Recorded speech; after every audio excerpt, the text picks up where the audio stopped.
Otis Redding was only alive for 26 years, but in that very short period of time, he became known as one of the foremost R&B and soul singers ever. His voice was absolutely peerless. It was one of those voices that could sing the phone book and people would still buy the record. Sadly, in 67, he died in a plane crash. And an album that he recorded just before his death, The Dock of the Bay, became one of the biggest posthumous records of all time at that point. It featured some of the musicians that will be well known to anyone who loves music, and this was the in-house band at Stax Records. You had Booker T. Jones on organ and keys, you had Donald Duck Dunn on bass, Steve Cropper on guitar, and you of course had Isaac Hayes in the mix as an arranger, keyboardist, and all-around amazing talent. Now, all of those guys stars in their own right, many of them stars as members of Booker T and the MGs. Now, Otis fit right into this Stax mix because compared to Motown, the stuff on Stax, which was associated with Ahmet Ertegun's Atlantic Records, there was something a bit more earthy, a bit more gritty, where the production was a bit less Hollywood and a bit more authentic. That's not to take anything away from the excellent production quality and artists on Motown, but there was something about Stax that was always a bit more of a live feeling on the records. And that's absolutely true on Dock of the Bay. Now, this song is special for many reasons. Not only does it have a memorable tune, memorable lyrics, a memorable arrangement, but it's also got an X factor, which I think has unconsciously allowed it to live on in the ears of music lovers for well over 5 decades since it was originally recorded. Now, this X factor is the bridge. Now, people think, why is he talking about a bridge? The song is about a dock. Well, perhaps ironically, the song Dock of the Bay has one of the best, if not the best, bridges in all of music. A bridge is sometimes known as a middle eight, and in traditional pop songwriting, it's the section of the song, typically right smack dab in the middle of it, that links the introductory portions and initial establishments of the melody and of the tune to the conclusion, sometimes known as a coda. In songwriting, we'd call this the AABA classic song format.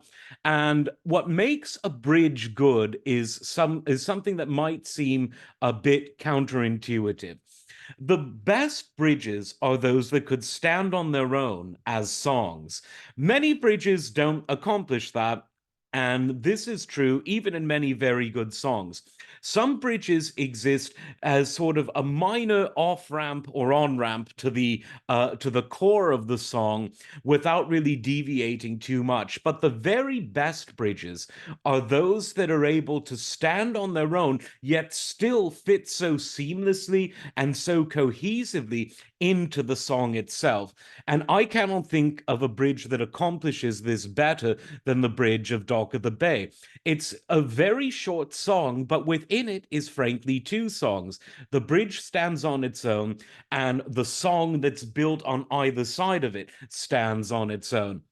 That shows several things. First of all, it shows great songwriting craftsmanship to be able to do that without making the audience feel unnecessarily shocked. There's nothing shocking about the song. It's groovy, it's relaxing, it's bucolic, and yet this surprise bridge comes in seamlessly. Now, that takes talent. The way it's performed by the musicians I just mentioned obviously helps that to be that seamless transition that we're talking about. And Otis doesn't do with bridges what some singers do.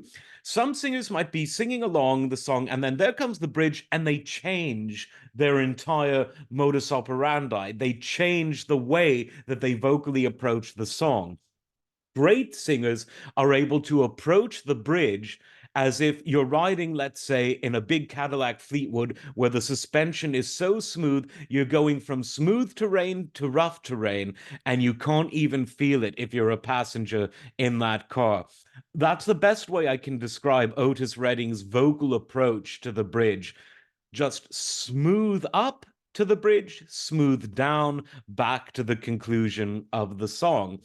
And this is something that I don't think a lot of people listening to this particular song think about, because people know the hook, they know the main lyric, they know that the song is a classic. Even people that don't necessarily listen to music from that 60s soul and R&B era know this song. Even frankly, people that don't know the name Otis Redding, usually because of their age, they're being too young, they'll still say, "Oh, I know that song," if it were to come on a PA system in a club or a restaurant or a shopping center or anywhere at all, on a Spotify recommendation, YouTube recommendation. There you go.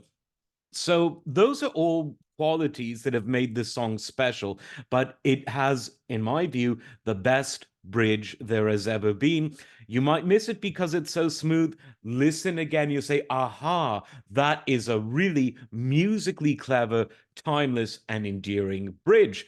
Located next to the Dock of the Bay, of course.